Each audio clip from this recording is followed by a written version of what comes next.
de vous retrouver pour cette session d'information sur Eden TV. Dans les titres, le président Patrice Talon va recevoir lundi 13 mars 2023 son homologue nigérien Mohamed Bazoum. Les deux personnalités vont échanger entre autres sur des questions économiques et sécuritaires. Les manifestations officielles entrant dans le cadre de la Journée internationale de la femme ont eu lieu ce 8 mars à Cotonou. Le compte rendu dans ce 13h. Et puis en RDC, réquisition contre les accusés de meurtre de l'ambassadeur d'Italie. La peine de mort a été requise contre les 6 personnes, dont l'un en fuite, jugé devant un tribunal militaire de la capitale Kinshasa depuis octobre 2023.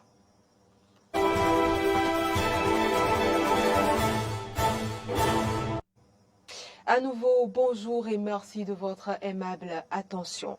Coopération bilatérale, je l'annonçais en titre, le président Patrice Talon va recevoir lundi 13 mars 2023 son homologue nigérien Mohamed Bazoum. Les deux personnalités vont échanger entre autres sur des questions économiques et sécuritaires, sans oublier le renforcement de la coopération bilatérale. Cotonou a abrité hier les manifestations officielles entrant dans le cadre de la Journée internationale GIF 2023. Plusieurs membres du gouvernement étaient présents pour faire le point des avancées du Bénin en matière de droits de la femme. Suivez le compte rendu de Grâce à Valibé. Cette grande salle de conférence est bourrée de monde. Hommes et femmes venus de différentes localités du Bénin ainsi que partenaires internationaux et autorités politico-administratives sont venus assister à la célébration officielle de la Journée internationale des droits des femmes. Ce n'est pas pour rien que Cotonou a été choisi. Ils se sentent honorés et honorés de la présence des départements à travers leurs préfets. En cette occasion, il ne me reste qu'à saluer et rendre un hommage appuyé aux pionnières de cette lutte héroïque pour le droit des femmes, pionnières et pionniers aussi, qui ont lutté pour l'égalité des droits. La ministre des Affaires sociales et de la microfinance a reconnu l'intérêt du choix du thème de l'édition 2023 de la Journée internationale de la femme. Mesdames et messieurs, la solennité de cette célébration, symbolique de la lutte des femmes et votre forte participation honore toutes les personnes qui ont porté et qui portent quotidiennement notre combat. Qu'il me soit donc permis d'exprimer ma gratitude aux chefs et aux membres du gouvernement. Chers invités, nos vies dépendent de plus en plus d'une forte intégration technologique. Ce thème choisi par la communauté internationale permet de saluer et de célébrer les femmes et les filles qui défendent l'avancement de la technologie transformatrice, de l'éducation numérique et de la science dans sa globalité. Pour un monde digital inclusif, innovation et technologie pour l'égalité des sexes. Ce thème évocateur doit amener les femmes à savoir se prendre en charge, à en croire la mainmise du numérique et de la digitalisation. Le secteur du numérique, je l'ai dit, a un potentiel énorme pour l'égalité des sexes. Cependant, vous convenez avec moi, les différentes statistiques qui ont été rappelées l'ont montré à dessein. Vous convenez avec moi que les femmes restent encore sous-représentées dans la société de l'information, dans l'économie numérique. Nous avons tous un rôle à jouer pour créer un environnement où les femmes peuvent bénéficier équitablement des services numériques, mais également être des productrices dans le secteur du numérique. Représentée par sa secrétaire exécutive, la présidente de l'Institut national de la femme a tenu à rappeler aux femmes les différentes actions qu'entreprend le gouvernement à travers l'Institut pour leur mieux-être et à adresser un message de prise de conscience de la gente féminine sur les dégâts du numérique.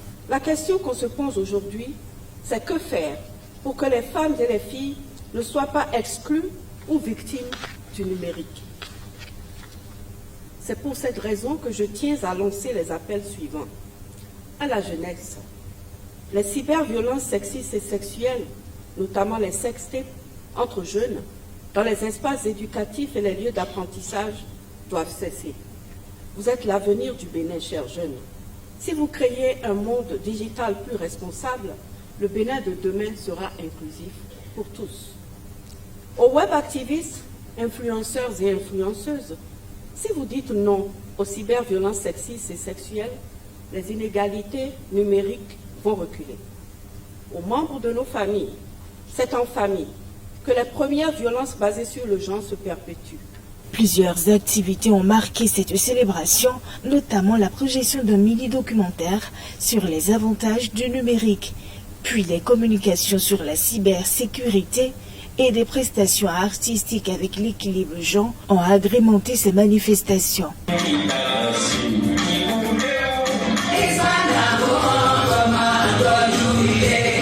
Toujours à l'occasion de la GIF 2023, l'association des femmes combattantes de Tongbo dans la commune de Zé a elle aussi célébré le 8 mars. C'était hier dans l'arrondissement de Tongbo devant une multitude de personnalités. On fait le point avec Arthur Rwando.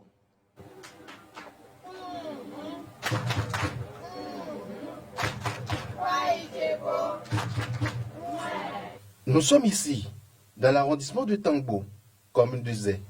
C'est ici le cadre choisi par les membres et sympathisantes de l'Association des femmes combattantes de Tongbo pour célébrer le 8 mars. À Fête Tongbo, c'est plusieurs projets visant l'épanouissement de la femme.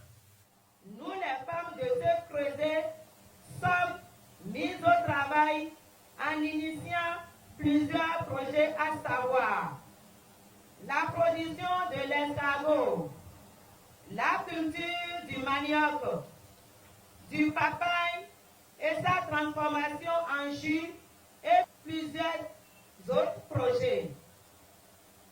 Les femmes et membres de l'association avec Tango, recevez ici mes hommages pour votre détermination à faire de notre association un creuset d'entraide. Une vision noble, très appréciée, non seulement des femmes, mais aussi du chef d'arrondissement de Tongbo, qui réitère tout son soutien. Avec beaucoup de reconnaissance et d'élan d'encouragement à votre égard que je m'exprime de cette tribune. Le discours qui incombe à une autorité de prononcer en de pareilles circonstances me donne le sentiment d'être un chef d'arrondissement comblé, en ce sens que dans l'histoire de notre localité, la célébration de ce 8 mars 2023 est une première. Je la souhaite régulière, annuellement, et que notre soutien ne fera pas défaut.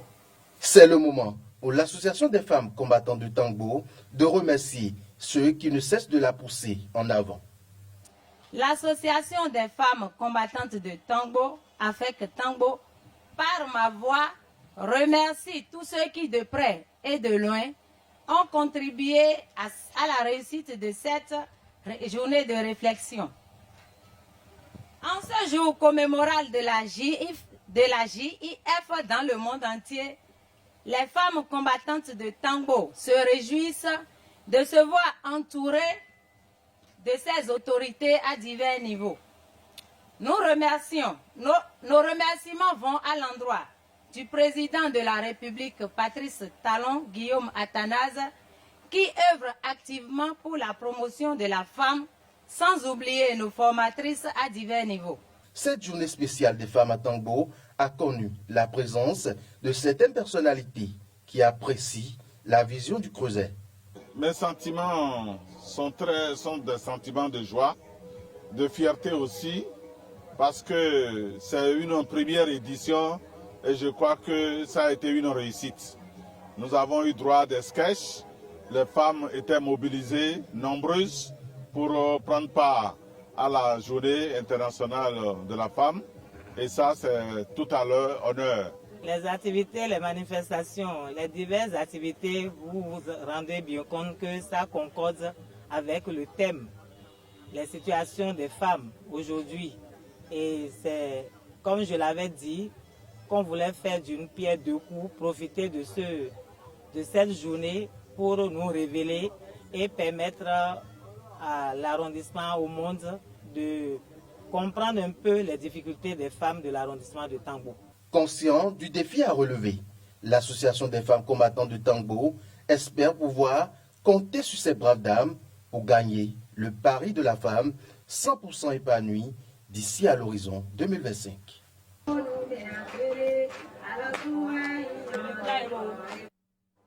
Une brève à présent, l'ancien président du Bénin, Thomas Boni-Yayi, a été introduit ce mardi 7 mars 2023 au palais impérial de Niki, où il a été reçu par le nouvel empereur, intronisé le dimanche 22 janvier 2023. Pour cette visite de courtoisie, le président Boni-Yayi était accompagné d'une délégation composée de membres du parti Les Démocrates.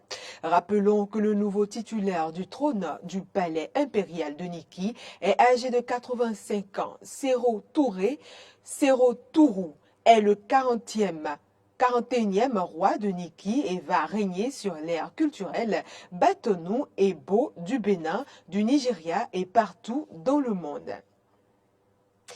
Dans un autre registre, depuis peu, la traque des arnaqueurs est une réalité au Bénin. Selon le porte-parole du gouvernement, la lutte sera désormais permanente et il n'y aura plus de répit. Quelle est alors l'appréciation de la population sur cette nouvelle mesure? Nous avons recueilli l'avis de quelques-uns. Ils sont au micro de Clémence Tonoucoin et grâce à Valibé. Majorité jeune laiton. La majorité des jeunes sont des diplômés, mais ils sont au chômage. Il n'y a pas assez d'entreprises qui recrutent au Bénin.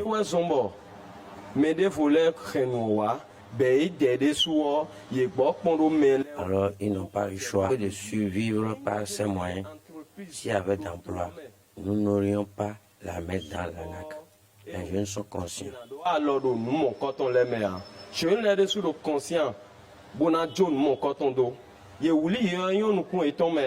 Ils savent qu'ils risquent la prison, mais ils se sentent obligés de le faire.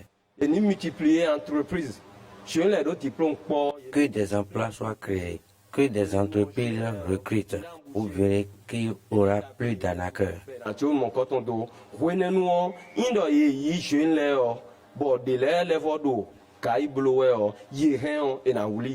Mais tant que nous demandons tout, nous sommes obligés de nous bloquer avec. Nous sommes dans un pays de droit et le pays a souscrit à des accords internationaux. Il y a des choses qui ne doivent pas se faire. Moi, je vais donner ma petite expérience sur cette affaire d'arnaque. Moi, il y a eu à perdre par exemple un contrat de représentation d'une structure en Afrique de l'Ouest, juste parce que la personne a appris à un moment donné dans nos discussions que je suis du Bénin. Et la personne dit, elle a juste écrit Bénin, pays d'escrocs. Et depuis ce jour, toutes les communications sont interrompues, tous les essais pour relancer, c'est resté comme ça. Ouais, donc, cette affaire entache notre crédibilité à l'extérieur. Et je pense que les parents qui sont en train d'encourager les enfants et qui disent, oui, les Blancs avaient fait ceci, les Blancs avaient fait cela, donc il faut que les enfants en profitent aujourd'hui, c'est des gens qui n'ont pas la connaissance en fait de la chose. Donc, je pense que l'État fait bien de faire la traque. Ce que je vais recommander peut-être à l'État, c'est de penser à des mesures qu'il faut prendre pour amener ces gars-là à se reconvertir ou à vraiment se repositionner. Parce qu'il y a des gens qui sont en prison, qui sont des arnaqueurs, mais à partir de leur téléphone, ils continuent d'arnaquer. Il faut qu'on se dise la vérité, c'est des choses qui se passent. Ils le savent, donc les gens sont là-bas, ils font des opérations. Et les gars sont en réseau. Moi, je vais recommander même que si on arrête les gens, quand ils sont en train de parler avec eux, je vais faire les interrogatoires, il faut les obliger à citer ceux qui sont dans leur réseau, parce qu'ils fonctionnent en réseau. Et il ne faut pas rester à Cotonou, ils sont pleins à Boïkon, ils sont pleins à Djidja, ils ne sont plus à Cotonou, ils sont dans les brousses. Ce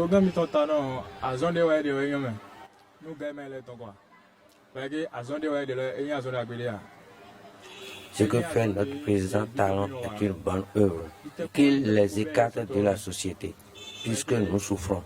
Et après notre Dieu, labeur, ils viennent nous arnaquer sans travailler. C'est mauvais.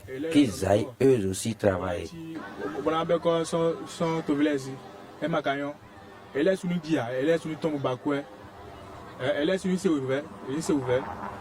Que la police continue la traque pour nous sauver de ces cas d'arnaque.